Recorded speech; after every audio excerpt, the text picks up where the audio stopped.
വിദ്യ എനിക്ക് തോന്നുന്നു സ്റ്റാർട്ടിങ് കുറേ സീൻസ് നോക്കിക്കഴിഞ്ഞാൽ സ്റ്റാർട്ടിങ് മാത്രമല്ല ത്രൂ ഔട്ട് ദ മൂവി കുറേ സീൻസിൽ ഡയലോഗ് ഇല്ലാതെ കുറേ കാര്യങ്ങൾ കമ്മ്യൂണിക്കേറ്റ് ചെയ്യാൻ ഞാൻ ശ്രമിച്ചിട്ടുണ്ട്. അത് ഓഡിയൻസിന് കിട്ടിയിട്ടുണ്ടാവുമെന്നാണ് ഞാൻ വിശ്വസിക്കുന്നത്.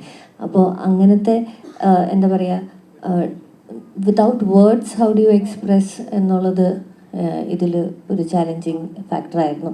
അല്ലെങ്കിൽ വെറുതെ സൈഡിൽ നിൽക്കുന്ന ഒരു ക്യാരക്ടറായിപ്പോൾ.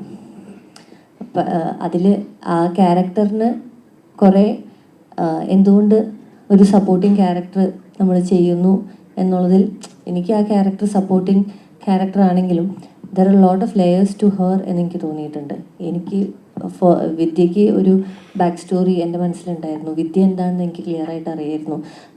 വിദ്യയ്ക്ക് ഓരോ മൊമെൻറ്റിലും ഓരോ സീൻസിലും what is Vidya going through എന്നുള്ളത് എനിക്ക് വളരെ ക്ലിയർ ആയിരുന്നു. സോ എനിക്ക് ഇതൊക്കെ ചാലഞ്ചസ് ആയിരുന്നു. സോ അവിടെയാണ് മെയിൻ പരിപാടി നടക്കണമെങ്കിലും ഞാനിവിടെ തകർത്തഭിനയിക്കുന്ന വരിയാണ് എനിക്ക് തോന്നിയിരുന്നത്. So basically the best challenge was reacting without most of the reactions. അതും കുറേ വളരെ സിമിലറായിട്ട് തോന്നാവുന്ന റിയാക്ഷൻസ് ഉണ്ട്. If you just look here and there. അതിനെ എങ്ങനെ ഓരോ കാര്യങ്ങൾ പറയുമ്പോൾ അത് ഓരോ വാക്കുകളുടെ അർത്ഥം വെച്ചിട്ട് എങ്ങനെ റിയാക്ട് ചെയ്യണം എന്ന് ഞാൻ ആലോചിച്ച് ചെയ്തിട്ടുണ്ട്. അത് മാത്രമാണ് ചാലഞ്ചായിട്ട് തോന്നിയത്.